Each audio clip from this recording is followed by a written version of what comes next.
Allô tout le monde, cette semaine à Audrey dans l'entrée, je suis avec la comédienne Catherine Audrey Lachapelle et on parle de musique, mais plus spécifiquement de sa musique, de son duo Véranda. C'est parti!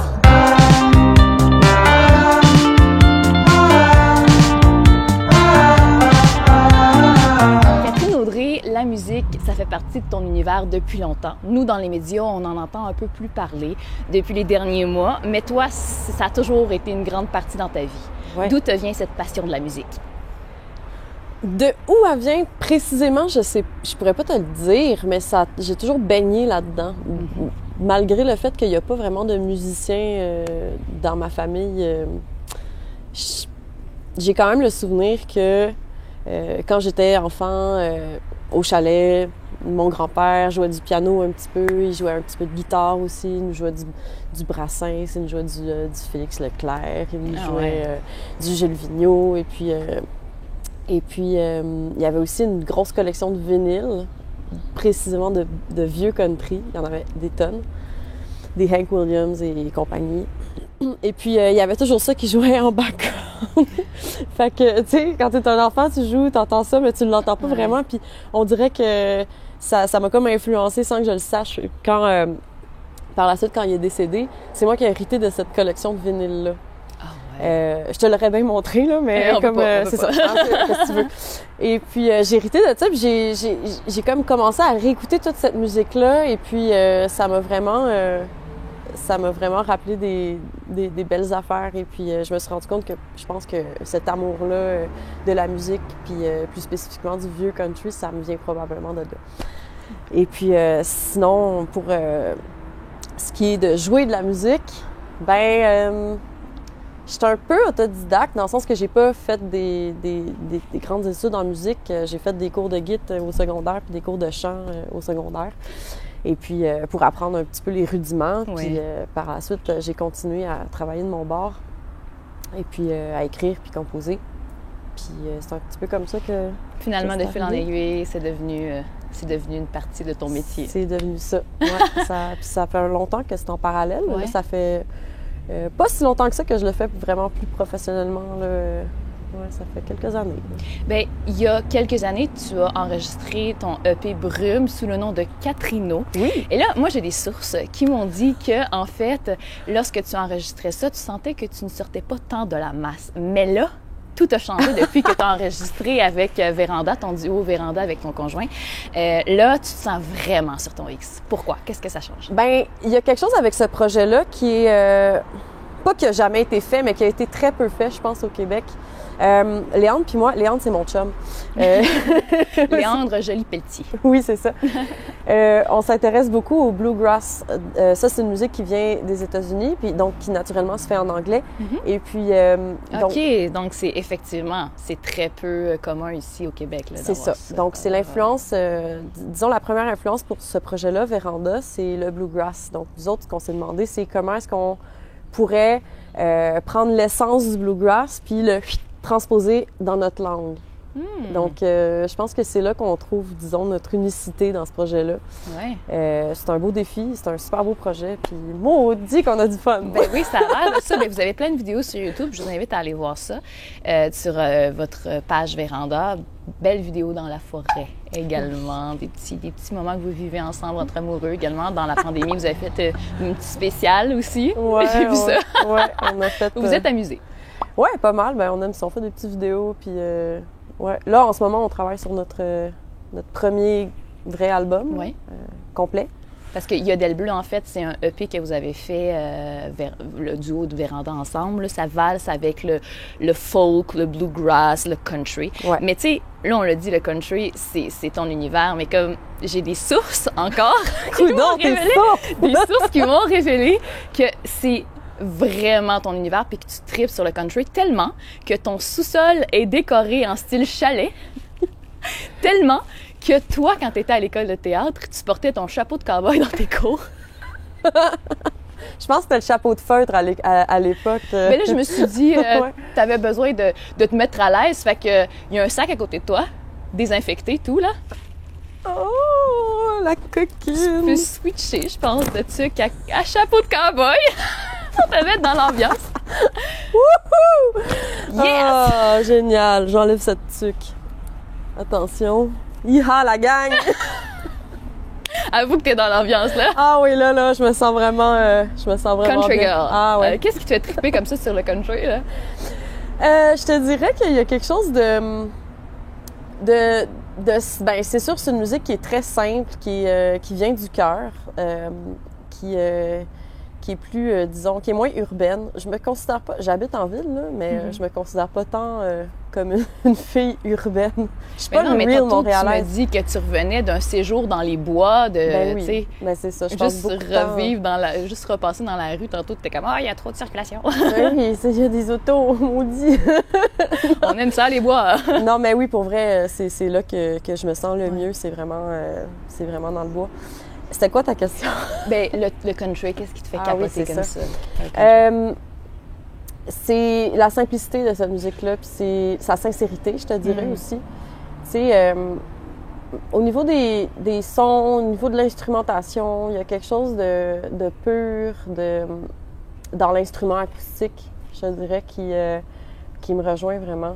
Tu sais, c'est beaucoup des voix, c'est beaucoup des harmonies vocales, des guitares acoustiques. Dans le bluegrass, on retrouve de la mandoline, on retrouve du banjo, de la contrebasse, du violon. C'est que des instruments à cordes. C'est vraiment comme... C'est vrai, c'est un vrai son. Puis dans le bluegrass, plus précisément, on dirait que l'instrumentation de cette musique-là est faite pour que tout soit comblé, tout l'espace sonore soit comblé. Tout est à sa place, tout est plein, même s'il y a peu de choses, tu sais. Ouais. Alors, je trouve que c'est une musique qui est riche, qui est simple, mais qui est complexe en même temps. Puis c'est ça qui me passionne dans cette musique-là, je pense. Mais toi, tu sembles être une fille de famille. Tu sais, on va commencer par le fait que Véranda, tu le fais avec ton chum. Oui. Ton bloc, ici où tu habites, c'est un bloc familial. Oui. Tout le monde, la famille, habite dans les environs. Puis attends, on m'a même dit, mes sources m'ont dévoilé que ta mère faisait des sandwichs pas de croûte lors de tes spectacles. Oh mon Dieu, c'est vrai! Mais attends, c'est pas juste ma mère, c'est ce qu'on appelle le matriarcat. OK! C'est un comité. Alors, c'est ma mère, puis les tantes, puis la grand-mère. Tout le monde? Ouais. OK, c'est vraiment très impliqué, là. Ouais, tout le monde s'y met, là. Tout le monde fait des petits lunchs pour les musiciens, puis... ouais, non, c'est... OK, mais c'est quoi l'importance de ta famille dans ton art? Ben, c'est de grande importance. Je veux dire, ma famille a toujours été là pour me soutenir dans ce que je faisais, même s'il n'y a pas vraiment il y a pas d'artiste professionnel à part moi dans la famille. Et puis, ils sont toujours là. Go Catherine sont là à toutes les shows, quasiment avec les pancartes, là. Non, c'est vraiment... Fan number one, là, tu sais. Ouais, ils sont vraiment... Ils me soutiennent à 100 000 à l'heure, puis c'est tellement précieux, là. Ouais. Mais ça se voit le lien qu'il y a, même avec Colette, ton chien. Qu'est-ce que tu vois, ça, c'est une autre source qui me dit ça. Je m'en connais des affaires, hein? Je me suis informée. Va falloir que tu me dises c'est qui tes sources. Écoute, je ne peux pas dévoiler c'est qui mes sources, mais je peux te dire que c'est la même personne qui m'a révélé que toi, à l'école de théâtre, tu as déjà chanté le Bossu de Notre-Dame avec un chapeau de hot dog et un nez de clown rouge. C'est cette même personne qui m'a tout dévoilé. Ah, ça, c'est un grand moment de l'école de théâtre. Seigneur, tends l'oreille jusqu'à moi. Ah, c'était beau, ça. Ah oui? Ouais, la toune d'Esmeralda. Là. Ah oui, avec le... Mais moi, je pense que c'est le chapeau de hot dog qui m'a... Ouais, mais mon bonhomme de cours de clown était habillé en cantinière avec un chapeau de hot dog. C'était comme une cantinière qui veut être un petit peu trop scolaire, tu sais, puis... C'était un beau moment. Mais toi, t'as pas l'air d'une personne qui veut trop scolairement. Là. Je sais pas, dans le sens que t'as l'air super posé, t'as l'air placé à ton affaire, tu t'as l'air enraciné également. J'ai l'air, je le suis pas tout le temps. Là, mon chum pourrait t'en passer un papier.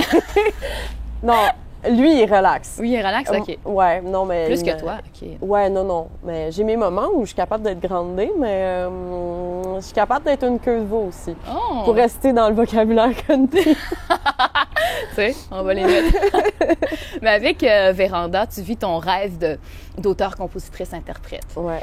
Là, ultimement, ce serait quoi ton grand rêve de musicienne? Bien, c'est sûr que j'aimerais ça continuer ce projet-là, puis vraiment qu'on puisse se tailler une place dans le paysage comme culturel québécois avec ce projet-là. Donc, pour l'année prochaine, mettons, j'ai de la misère à voir comme dans 10 ans. Dans 10 ans, je sais pas, mais tu sais, mettons, pour l'année prochaine, j'aimerais ça qu'on sorte cet album-là sur lequel on est en train de travailler, sur lequel on a commencé à travailler, bon, pendant la pandémie. Ben, tu sais, on avait tous du temps, fait que c'est le moment idéal. Donc, tu sais, on en a vraiment profité pour écrire beaucoup. On est même allé en résidence d'écriture en Gaspésie chez des gens qu'on connaissait pas, puis... Tu sais, ça, c'était fou comme histoire. Mais t'as l'air game dans le sens que, tu sais, tu te lances, tu te mouilles vraiment. Là, si tu t'en vas chez d'autres personnes pour faire ce projet-là, c'est parce que ça te tient vraiment à cœur. Ah, vraiment. Mais tu sais, on voulait faire une résidence d'écriture. Tu sais, c'est sûr, puis c'est drôle parce que Léandre puis moi, on habite ensemble. Fait qu'on se dit, naturellement, ça serait facile de travailler sur notre musique au quotidien puis de prendre le temps de s'asseoir. Puis, OK, aujourd'hui, on écrit pendant 6 heures, là. Mais on dirait que, justement, parce qu'on vit ensemble, c'est difficile d'avoir la discipline de le faire. Tu sais, c'est parce que il y a toutes les tâches du quotidien, là. C'est ce que c'est. Donc, on voulait vraiment avoir une résidence d'écriture pour se plonger dans ce projet-là, puis vraiment le vivre à temps plein, tu sais. Et puis, il y a ça qui est arrivé devant nous comme miraculeusement. Ça n'avait pas de bon sens, tu sais. Cet été, on est allé faire un spectacle à Bleu Bleu, qui est un festival à Carleton-sur-Mer. Et puis, il y a un couple de personnes de la place, du village voisin, qui sont venus nous voir et puis qui ont vraiment aimé le spectacle. Et puis, le monsieur nous dit « Ah, moi, j'ai transformé ma grange en studio et puis j'ai un petit chalet, j'ai un voilier. J'aimerais ça que vous veniez visiter, c'est vraiment pas loin. » Fait que là, Léandre puis moi, on fait « Bon, OK, on y va, tu sais, on va visiter. » Et puis finalement, le monsieur nous a... Jacques, merci Jacques, on t'aime vraiment beaucoup d'ailleurs, si tu écoutes ça, nous a proposé juste de venir se poser chez lui gracieusement et puis de venir écrire et puis enregistrer des trucs. C'est ça qu'on a fait au mois de septembre, là, juste avant que ça chire de nouveau. Mais je te souhaite vraiment. J'espère vraiment pouvoir, dans quelques mois ou maximum un an, là, pouvoir te revoir et qu'on puisse reparler de cet album qui enfin s'est concrétisé. Oui. Bien, merci beaucoup. Bien, ça m'a fait plaisir. Catherine Audry, d'avoir pris le temps de nous parler aujourd'hui. De notre côté, si vous voulez vérifier, voir ce que Catherine Audry fait comme musique avec Véranda, je vous invite à juste aller sur Véranda sur YouTube. Vous allez voir les merveilles qu'elle fait avec son conjoint. On se retrouve la semaine prochaine. Bye bye. Bye bye. Iha!